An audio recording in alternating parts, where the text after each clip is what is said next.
What is it that prevents people from doing the things they already want to do in life?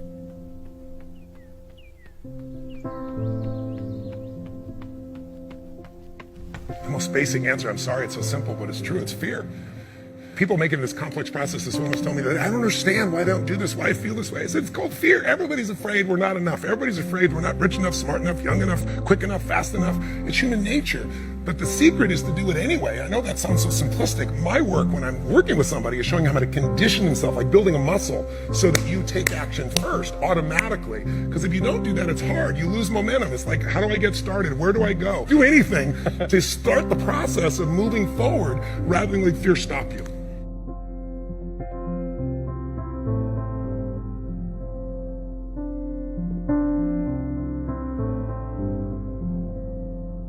All of you have targets, things that you're after.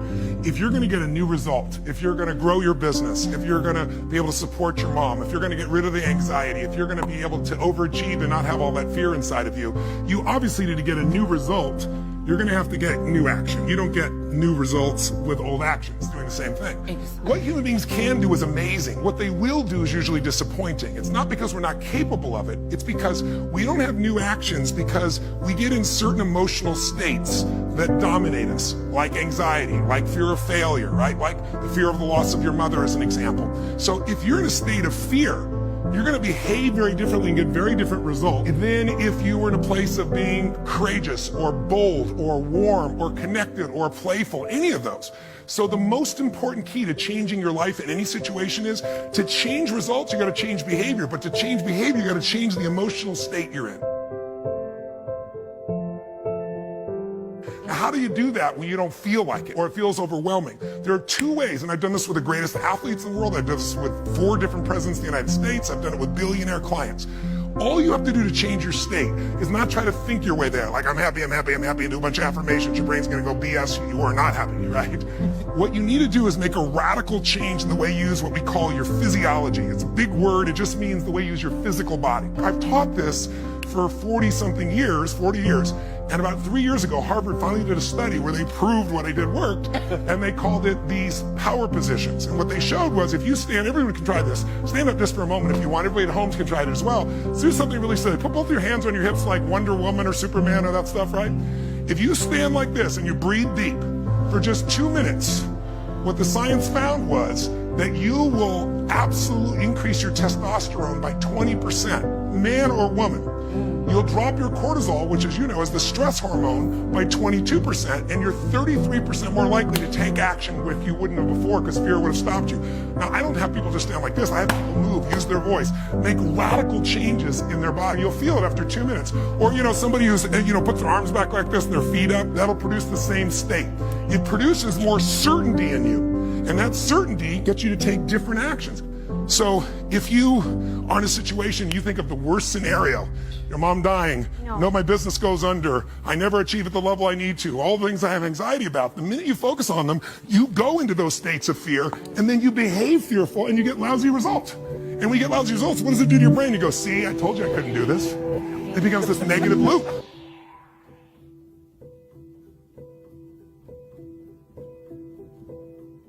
So how do we break out of it? We change our focus by asking better questions. Answer this question in your mind. What is it in your life that you're proud of? If there's something you could feel really proud of right now by focusing on it, your children, yourself, something you accomplished, you did, how many can think of something you could feel proud of? And I don't mean fake pride, ego pride, like where you're making things up. I mean, well, you really did something you're proud of. Good. Right now, close your eyes and focus on how it feels when you're really proud. Focus on that moment you're proud of. How do you breathe when you feel really proud? And if you're a little kid, what happens to your face when you're really proud? You don't hide it, right? There's that big smile on your face. Think of something that you could be really grateful for or excited. Pick either one. Something you could be grateful for, a person, a moment, or something if you wanted to that you could be excited about. Let's use excited for a moment. How many can think of something in your life that if you focused on it, you could feel excited? All right? Close your eyes. And just for a moment, all we're doing is changing your focus. Focus on what could excite you. Feel like it's really happening. Your mom's healing, you break through in the business, you're achieving the level you want. Anxiety is rid from my life. I'm on charge, I'm on top of it. How do you breathe when you feel really excited. Yeah. So if we change the state you're in, just by changing our focus or the way we use our bodies, it's got to be a radical change, right? Here's my question for all of you. If you focus on what you want, life has probabilities. There's no guarantees, but you increase them when you change your state. And that's really what this is all about. Learning to change your body and learning to change your focus.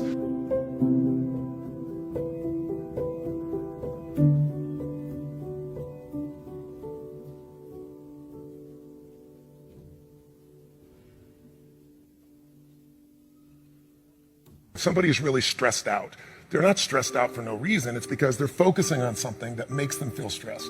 They often, when they're focusing on it, it changes the body. You start to feel tight. You start to feel a certain way. And then they use language like, I don't know what to do. Why am I so overwhelmed? So if we change what we focus on, if we change the way we use our body, if we change our language patterns, we'll instantly feel different. Think of how do people use their body when they're worried versus when they're excited. Yeah. If you learn to use your body first, use your focus first, you can literally change how you feel in moments, and then you develop new habits where you start to feel good all the time, and it isn't some phony fake pump up. It's literally the way you've conditioned your body. Just like being fit as an athlete, you want to be emotionally fit. When you're not sure what you're going to do, you're going to hesitate. And hesitation kills momentum. And momentum is what makes a sports team win. It's what makes an athlete, a business person win. When you get momentum, it's like it takes enormous energy to get a rocket out of our gravitational pull of the Earth. But out of the solar system's easy. Once it has momentum, it takes less fuel, less energy. Starting a relationship, starting a business, changing your body, it takes so much in the beginning. But once you get going, it's actually really easy. We all have a need for certainty. We have a need to know that we can avoid pain, that we can be comfortable. Some people do that when they're stressed by smoking. Some people work out hard to deal with it. Some people eat to try to get that comfort back. If you were certain every moment of your life, you knew what people are going to do, when they're going to do it, how they're going to do it, you'd be bored out of your mind. So we also need uncertainty. If you have too much uncertainty, you freak out. If you have too little, you feel bored out of your mind. And you can get uncertainty or variety by a great conversation, by making love, by taking on a new job or a new career, a new opportunity. You get a million ways. The question is, do you meet your needs in ways that are positive or negative? Because sugar will make you feel good in the moment, but you feel good long term. Smoking a cigarette will make you comfortable and certain.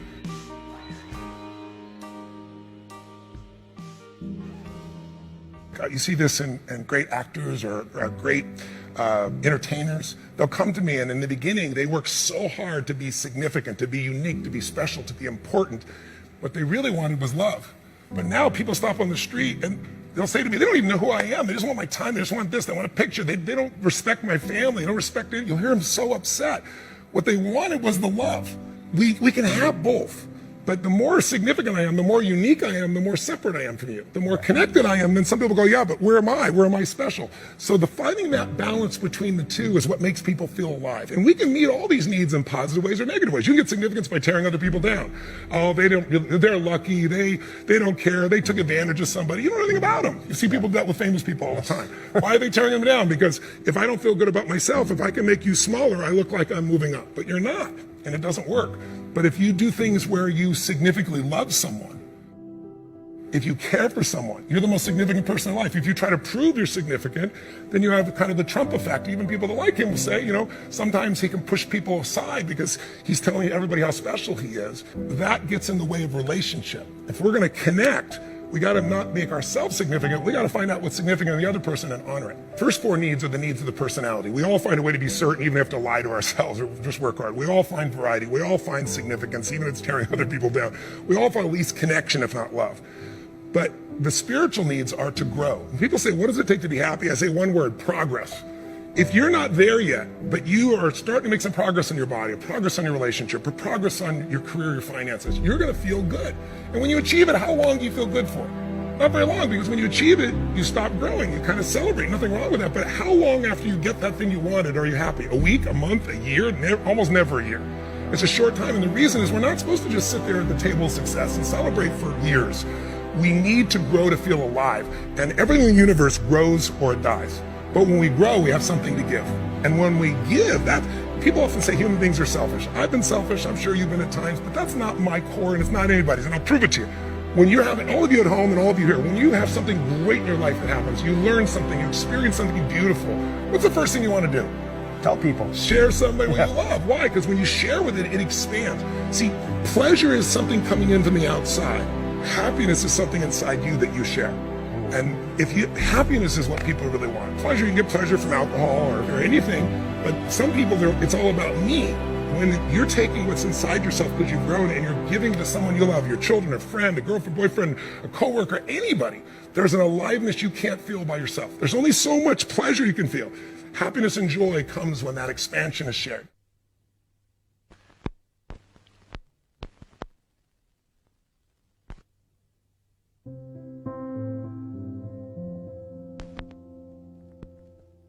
Well, if you want a breakthrough, not just a little change, you can change laterally. You can go from being pissed off to frustrated. Right. Doesn't help you much, right? But if you really want to change, most people are trying to change. Say they want to lose weight, they want to make money. They go, how do I do it? They look for the strategy. But I'd like you to think of 3 S's. Strategy is where most people go first. Like, how do I do it? But how hard is it really truly to be fit and have energy? It's not that complex. It's not like reserved for the 1% or expensive to learn. You have to interrupt. You have to hide from the answers to those things. The real problem is the second S, story. They have a story that says it's a set of beliefs they tell themselves over and again. I've tried everything. Or if they're single, all the good ones are gone. Whatever the story is. And if you tell yourself a story over and over again, so we convince ourselves. You always come up with a lousy story when you're in a lousy state. And so the number one thing I show people to do is how to change their emotional state. When you're feeling tired or frustrated, when you learn how to change your body so that you really feel excited and isn't fake, when you learn how to change your biochemistry, which is what I teach people to do, when you're upset with someone, do you ever notice how you can now remember everything that they've ever done that ever upset you, right? But when you're in love, what's wrong with life? What's wrong with anything? When you're in love, we have no money. Who cares? We're in love, right? So your emotional state controls the story you have about your life, and then your story determines whether you find a strategy, or even if you know the strategy, whether you really do it or not. When people say I tried, what they're really telling me is I have a story that says I should try this, but it's really not going to work. So I give it a half-reared attempt and it didn't work, and now I can tell people I tried. What you really got to do is learn to change your emotion, your state, change your story, and then you can find the strategy, or you can make the strategy to work. I constantly believe you got to feed your mind and challenge your body, because the mind-body works together. What stops people, as we said, is fear. Well, fear is physical. You feel it in your throat, your gut. But if you do something really physically strong on a regular basis, you develop a new emotional habit. And that emotional habit will get you to follow through and do things differently that people won't do. It's really not that complex. There are a few habits in your life that truly could change your whole life. I start every single day with this process called priming, training my brain to be in a peak state. So what I do every day is I prime myself for what I want rather than letting the environment control me. We've all had times when you snapped at somebody and you felt bad because it wasn't them, it was the state you're in, right? Well, there's no excuse for that. If you prime yourself, you set yourself up. But the way I did it is I do this process, and it's 10 minutes, I put some music on, I do this massive change in my breathing so it radically changes the way I feel. And then I do this 3-step process. First, I do 3 minutes of gratitude, where I think of 3 things I'm really grateful for, and I associate, I don't think of it over there, I feel it. And the reason is, when you're grateful, you can't be worried. You can't be fearful. When you're grateful, you can't be angry. And anger and fear are what screw people up most in their relationships, in their life, in their business. So I wire myself. I was saying to you that most people want to be happy, but their habit is to be worried or pissed off or frustrated or stressed. And so they've got a highway to stress and they got a dirt road to happiness. So I wire myself. I've got a highway to gratitude, which changes all your emotions. And then I do a 3-minute process of kind of a prayer for my family and friends. And then I do a 3-minute process of the top 3 things I want to accomplish. I see it as done and I feel it. I'm done in 10 minutes. So sometimes I go 20, but my deal is 10, so there's no excuse not to do it.